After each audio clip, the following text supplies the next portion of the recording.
Bienvenue pour ce nouveau numéro de votre capsule Le Mercato sur 13 TV mbokk yi dal leen ak jàmm ci seen Mercato sur 13 TV ñu ngi ko doon annoncé ca Manchester City wala ca Paris Saint-Germain Kalidou Koulibaly léegi leer na ca Naples lay des bu ñu sukkandikoo ci directeur sportif bu Napoli di Cristiano Guintoli mi ko xamle ci micro Sky Italia fàttali ne Kalidou Koulibaly dese na ko ñetti ati contrat ak waa Naples feeg lu yàggul dara Diao Baldé Keita dina signé officiellement ci club bi di Sampdoria ci Italie attaquant sénégalais bi nga xam ne saison yi weesu mu ngi doon football ca Monaco niki samedi soir mu nga ci Italie di def lépp li nga xam ne moom mooy processus bi ngir mu doon joueur bu bees bu Sampdoria bu ñu sukkandikoo ci Sky Sport dinañ ko fa abale ak option d'achat bu 10 millions d'euros benn at ginnaaw bu mu demee woon ca FC Porto Formose Mendy dina changer destination waaye di des ci Europe ba léegi ex-défenseur central ak arrière droit bu équipe nationale bu Sénégal U20 dina wéyal aventure am ca Belgique jot naa def ba réussir visite médicale traditionnelle am ca Bruges mi nga xam ne fa la nekk jamono yi bu ñu sukkandikoo ci presse turque ab déggoo am na diggante Stoke City ak club turc bi di Karagümrük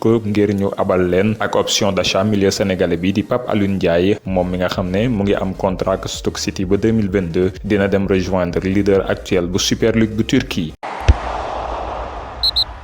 bu ñu sukkandikoo ci Sky Italia Kevin Prince Boateng def na visite médicale am ca Monza ginnaaw ba mu nekkee woon ca Fiorentina international ghanéen bi ci fàttali ñu ngi ko abaloon daaw Besiktas Toulouse moom nekk ci Ligue 2 xamle na ni milieu de terrain bi di Ibrahima Sangaré am 22 ans dem na ca PSV Eindhoven club néerlandais bi officialisé nouvelle bi ci fàttali international ivoirien bi dafa signé ab contrat bu 5 ans Olympique de Marseille moom dina séparé wu ci joueuram bi di Abdallah Mohamed Abdallah jeune international Comorien bu 21 ans bi dañu koy abal club belge bi di Zulte Waregem nekk ci 9e place bi ci saison bi weesu ca Jupiler League moo am contrat ba 2022 ak club phocéen bi Abdallah signé woon na contrat pro ci atum 2019 ak Marseille waaye jotul football benn yoon ci équipe première bi Herman Moussaki di ab attaquant congolais bu am 21 ans te nekk ci stade Malherbe bu Caen jamono ji mu ngay négocier ak Dunkerque nekk ci Ligue 2 ngir ñu abal ko fa ba saison bi jeex waxtu yi ñu weesu nag ñaari club yi ñu ngi doon discuter ci formule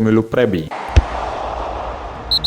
Manchester United n'a pas jeté l'éponge et souhaiterait même revenir à la charge pour Jadon Sancho pour faire plier le club de la Roure. Le Daily Mail assure que les Mancuniens prépareraient une offre de 99 millions d'euros, soit 71,5 millions plus 27,5 millions de divers bonus. Les négociations sont âpres et s'annoncent compliquées. Annoncé sur le départ de Chelsea, N'Golo Kanté dispose de courtisans. Outre l'Inter Milan, c'est Manchester United qui serait entré dans la danse à quelques encablures de la fin du mercato. Selon The Times, Arsenal devrait formuler une nouvelle offre à Lyon pour tenter de recruter le milieu de terrain Oussem Aouar, âgé de 22 ans. Lyon a éconduit les Gunners une première fois après une proposition d'indemnité de 35 millions de livres, soit 38 millions d'euros. Comme révélé sur Foot Mercato, Michael Cuisance pourrait prendre la direction de Leeds United malgré des intérêts de Nice et de l'OM pour un prêt avec option d'achat. Le Bayern Munich et le club anglais coaché par Marcelo Bielsa seraient proches d'un accord, rapporte l'équipe. Le FC Barcelone garde toujours le contact avec Memphis Depay. Comme le rapporte Mundo Deportivo, le club catalan continue de dire au Néerlandais de 26 ans qu'il est bien une option pour ce mercato estival et qu'il travaille à un accord avec l'OL. Mundo Deportivo explique que les deux clubs négocient sur la possibilité d'un échange de joueurs. Déjà dans le viseur du FC Barcelone l'hiver dernier, Alexander Isak pourrait faire l'objet d'une nouvelle offensive du club blaugrana avant la fin du mercato. Selon le Mundo Deportivo, le Barça aurait fait du jeune attaquant de la Real Sociedad une piste sérieuse pour compenser le départ de Luis Suarez à l'Atlético de Madrid. Le longiligne suédois d'1,90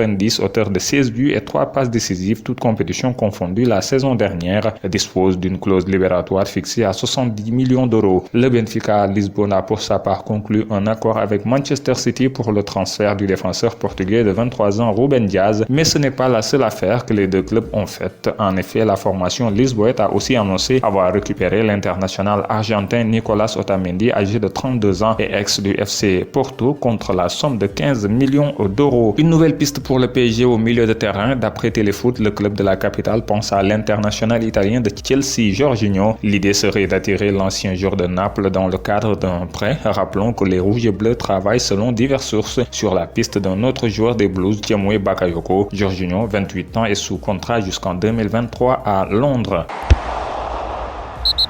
ñu jeexalee ak bonus sport FC Bruges léegi mooy deuxième ci classement bu Jupiler Pro League ca Belgique ginnaaw ba mu amee ndam niki weekend bi 2-1 digganteem ak Cercle Bruges. Krépin Diatta moo ubbi score bi ci match boobee ndaataangoom bi di Youssoupha Badji moom jotul football googee match waa Cercle Bruges ñoom seen nouvelle recrue bi di sénégalais bi di Franck Kanouté moom jongante na match boobee ci dimanche bi it ginnaaw ba clubam di daje ak Nanjing ci ñeenteeli bëccëg bu deuxième division bu championnat bu Chine. Attaquant sénégalais bi di André Senghor daal nay célébrer 5e matcham ci couleur clubam bi di Taïwan Zhongyu Jiayi ancien joueur bu Jaraaf bu Dakar bi nga xam ne mu nga ca club boobu niki 2016 jot na faa dugal ba mu fa demee ak léegi ci lu tolloog 66 buts. Mesdames, messieurs, c'était tout pour ce mercato sur 13 TV. Merci de l'avoir suivi. Rendez-vous demain pour un nouveau numéro.